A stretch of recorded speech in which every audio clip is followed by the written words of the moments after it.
It is safe to say that the most vulnerable Republican in the 2026 Senate election is incumbent Senator Thom Tillis of North Carolina. Now, typically during a president's midterm, things do not go good for the party in power, to put it lightly. But with President Trump in 2026, the U.S. Senate election is shaping up to be a very strong election for the GOP. Democrats are at a structural disadvantage in this election. While Democrats in this election are left defending many swing or lean blue seats, while Republicans are gearing up to spend hundreds of millions of dollars to defeat Democrats in the 2026 races.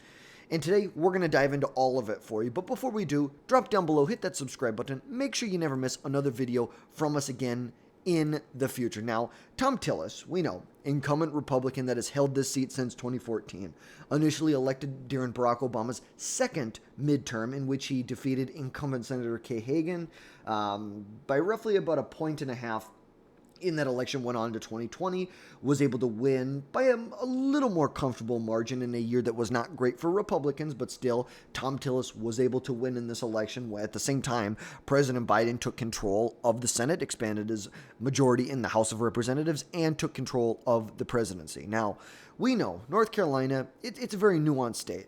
North Carolina is slightly a red swing state. That's how I would classify it, at least. With many tight races run at the presidential level, the Senate level, the governor's race, the attorney general's race, it is safe to say that 2026 will be a very, very tight race. Very tight race that we're looking at right here. In 2024, Trump won the state by about 3.2 points. 2020, Trump won it by just under 1.5 points. Back to 2016, Trump won it by almost 4 points.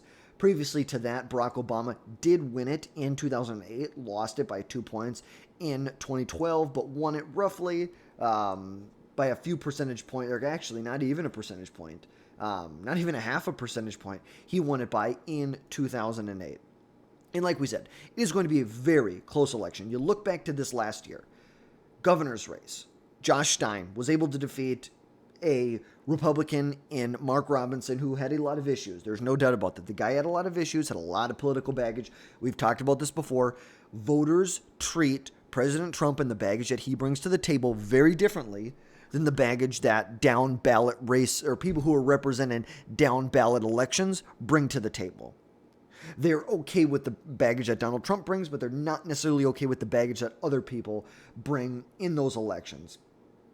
Now, you saw at the same time, when Donald Trump won the state in 2020, we saw a governor who was a Democrat, Roy Cooper, win by 4.5 points. At the same time, when Donald Trump won the state by 1.5 points.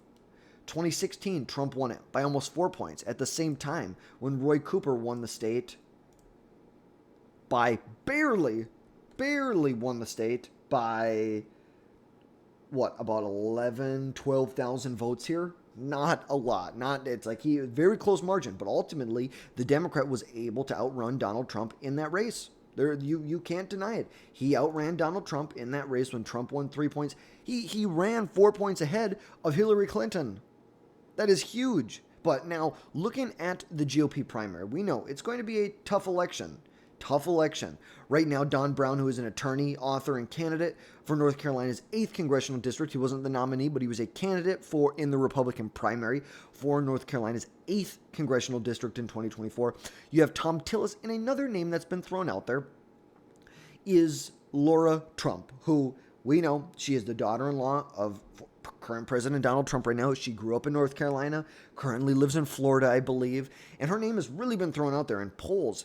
It's like the polling is great for her in the state. There is no doubt about that. But Mark Robinson, the former lieutenant governor from North Carolina and the nominee for governor in 2024 when he just got, to put it lightly, the guy got smoked. It's like, what did we say? He lost by 14. Yeah, the guy lost almost 15 points. He lost by.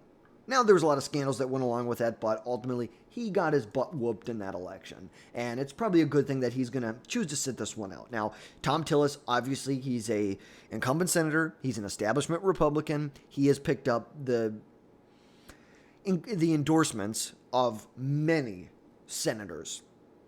Mike Rounds, Lisa Murkowski, Mark Wayne Mullen, James Lanford, Chuck Grassley, Deb Fisher, Joni Ernst, Steve Daines, Tom Cotton, Bill Cassidy, obviously picked up a lot of support from Republicans in the state. Now, jumping over to the Democrat side, you have Wiley Nickel, who actually just today announced that he will be running. He's going to try his to unseat Senator Thom Tillis in 2026. Saying, quote, he's going to be a fighter for what's right in our state. And says it's needed, and criticizing the Republican incumbent for backing President Donald Trump's agenda. Nickel, obviously, he was a one-term senator from the state, from the 13th Congressional District.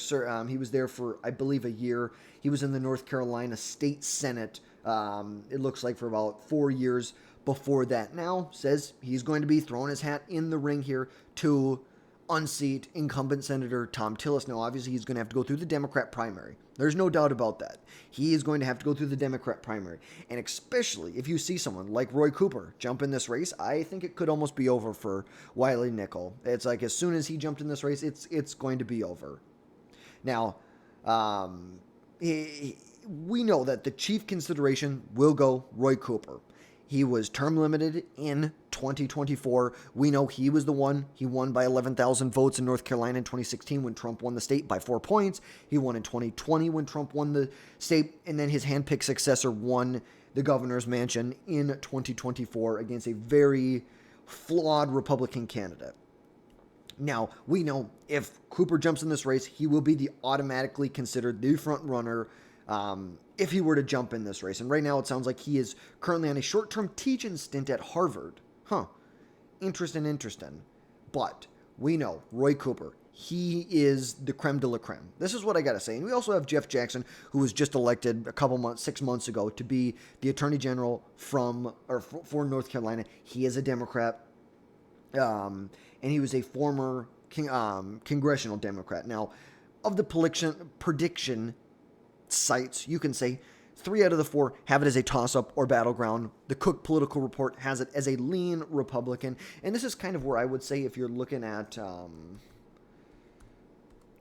actual Senate map here, and we can just go through and quickly fill this in for how I believe. And by the way, the shade, I'm not really looking at the shade right now. I'm just kind of going in and filling this out. Let's see, Illinois, Virginia. Let's see. Oh, Minnesota. How can you forget the horrible state of Minnesota? Okay, we'll just put it how it is right now. Let's see. Florida. And then, of course, all these wonderful states here. This is the current makeup of the race right now. It's very clear to say. I could say Minnesota is a lean blue state. New Hampshire's a lean blue. Michigan's a toss-up. Georgia's a toss-up.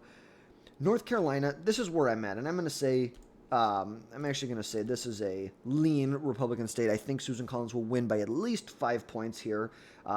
In New Hampshire, you're mostly going to see Chris Pappas be the nominee for the Democrats. Chris Sununu announced he is not running in this election. Really, I had it as a lean Republican seat in New Hampshire if Sununu was in, and I had to lean Democrat if he's not in. Obviously, Sununu's not in. It is what it is. Minnesota, very nuanced state, but ultimately it looks like they're either going to nominate Angie Craig or current Lieutenant Governor Peggy Flanagan from Minnesota. It looks like Flanagan's going to get the nod. She's been coalescing a lot of Democrat support, especially from the left side of the Democrat Party. Coalescing a lot of support when it comes to Keith Ellison just recently endorsed her. And there was one other, I believe Julie Blaha, the state auditor, just came out, announced she is going to be supporting Lieutenant Governor Peggy Flanagan in this race. Now, when it comes to North Carolina, here's the reality. If Roy Cooper's in this race against Thom Tillis, and there's a lot of nuance here. How is Donald Trump able to implement his domestic agenda, especially through the reconciliation process? How are they, when they have to pass a budget resolution, and I believe September 30th is when the government's funded to, are they able to go through that appropriations process and put together an actual funding bill instead of just a continuing resolution, which we've seen a lot of recently? Can we actually see an appropriated bill that is going to cut a lot of the fat out of the federal government? It's going to depend a lot. How are the Republicans able to deregulate? That's a huge issue when it comes to China right now. When it comes to competing with China, especially on rare earth minerals, we get into a trade war with China.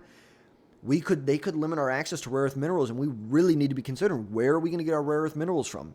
There's a big mine in Northern California that we get a lot of rare earth minerals from. It represents a big portion of the overall market, but the reality is we can't refine it. We can get it out of the ground, but we do not have the capabilities to refine it. It takes estimated 10 to 15 years for the refining process or plants to be developed. Between the regulations, environmental crap, we need to deregulate. We need to deregulate the hell out of this economy. There are a few regulations that are needed in place. There's no doubt. It cannot be the wild, wild west. You need some regulations. But overall, I totally support Donald Trump's agenda when it comes to every one new regulation that's put in place, 10 are taken off the books. We need to deregulate, especially when it comes to all the environmental BS. How are we supposed to compete with China? China doesn't care about the environment. We should care about the environment, but why is it regulated? Why do we have to have regulations from the federal government to do this?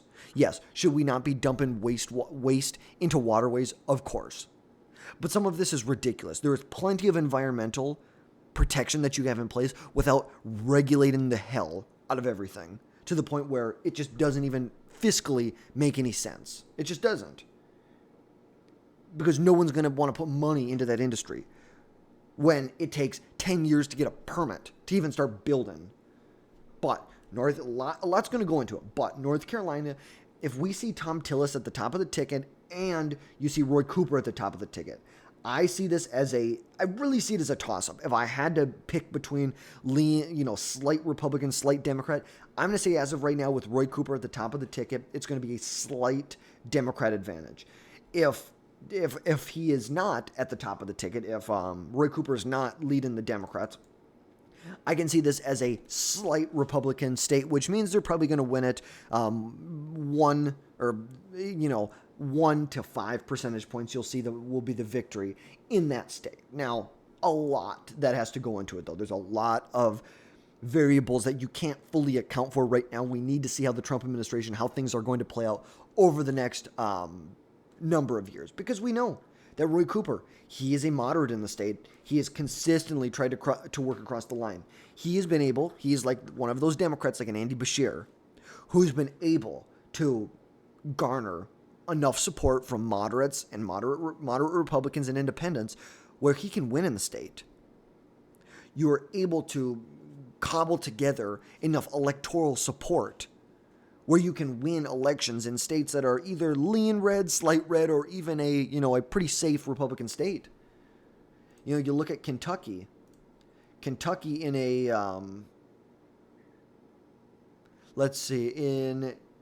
Kentucky voted for Trump by 30 points.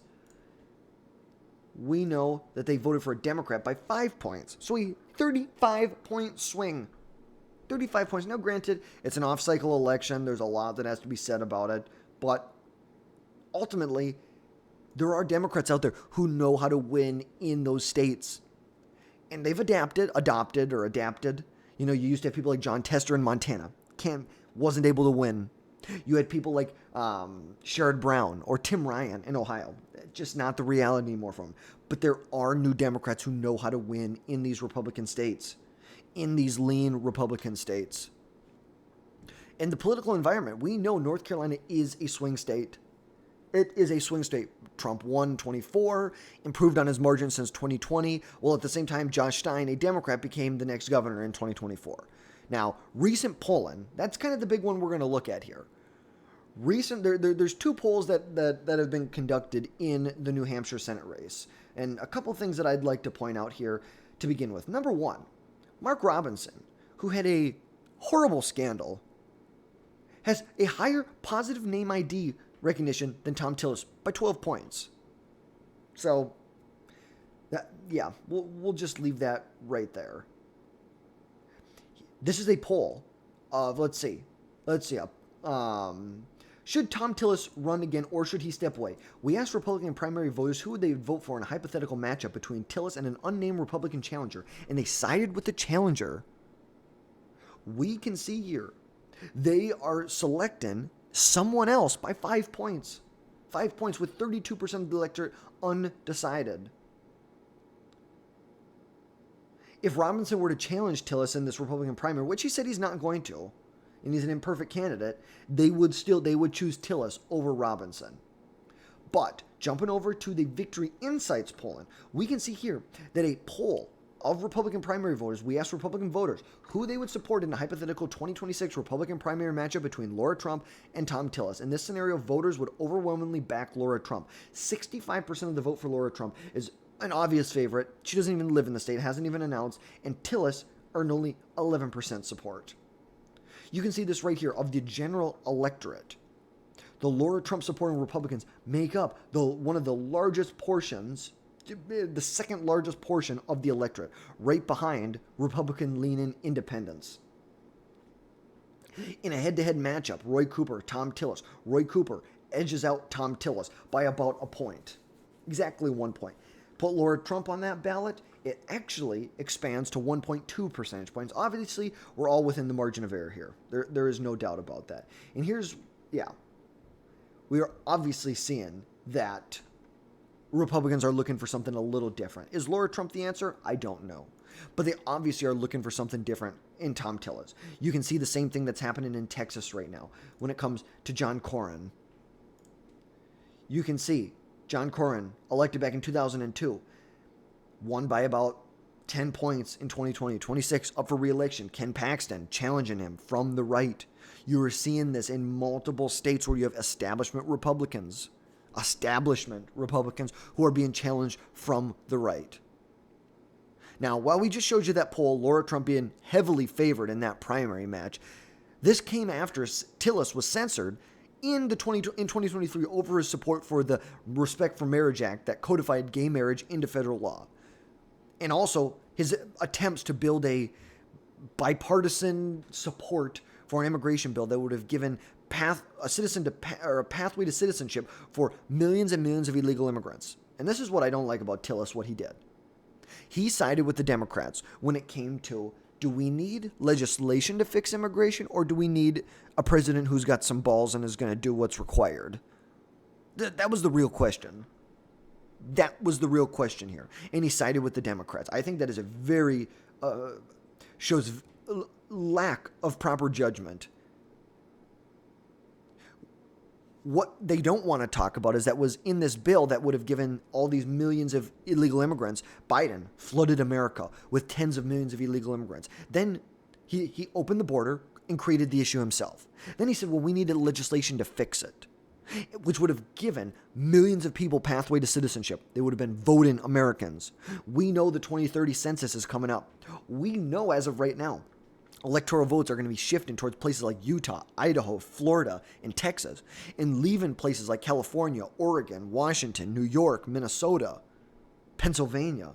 They're leaving more of those liberal strongholds for Republican strongholds, which is going to structurally change how elections will, the three elections after 28, 32, 36, and 40 will all be structurally at a disadvantage for the Democrats. But if they were able to get what they wanted, these people not only would have been citizens, they would have been able to vote. But then in the census, they would have put all these millions of illegal immigrants in these, what would you say, in these liberal strongholds to tip the scales back toward them when they did the census in 2030. Because in back to the censure, it doesn't really do anything like in reality, but it does show that the people who elected him are not thrilled with the work he's doing in D.C. And Tillis is going to face an uphill challenge, both in the primary and the general election. If Laura Trump decides to move to North Carolina and decides to run, it could be a very messy primary that would leave the winner very badly bruised by the primary process and probably vulnerable in the 26th general election against most likely Roy Cooper. And on the other side for Tillis, he has a much broader appeal than Laura Trump at this moment, especially when it comes to independents and Democrats, which in a tight election like this, every vote will matter that much more. We know. You see it in Texas. Texas, they don't relate. You have John Cornyn. He doesn't really energize the Republican base, but he gets a lot of independent, moderate Democrat support, people disenfranchised Democrat voters. Gets a lot of support there. But you can see the same thing with Thom Tillis. He has a broader appeal to independents, broader appeal with Democrats, and is able to win elections there. He's not going to the base to drive the base up, to drive the low propensity voters out. He's trying to work across kind of the political spectrum, the political ideologies to drive voters into his camp, which there are two different ways to go about it, and they produce two different types of candidates.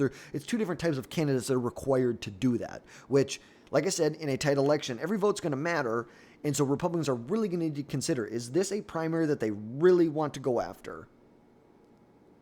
But, because on the other side of the aisle, a campaign for Roy Cooper is not just going to be a walk in the park.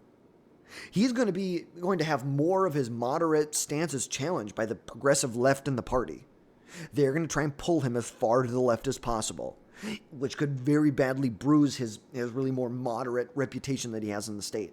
And this race is expected to be very, very expensive, with both parties investing heavily in the state, as Republicans see defending the seat as a top priority, and the Democrats obviously see winning the seat as a top priority.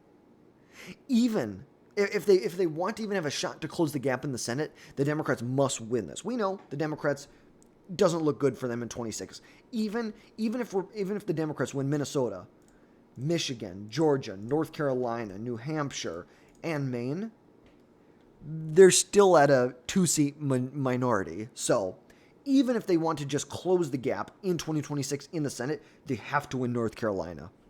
And the 2026 Senate race could have implications on control of the Senate if it turns out to be a good year for Democrats.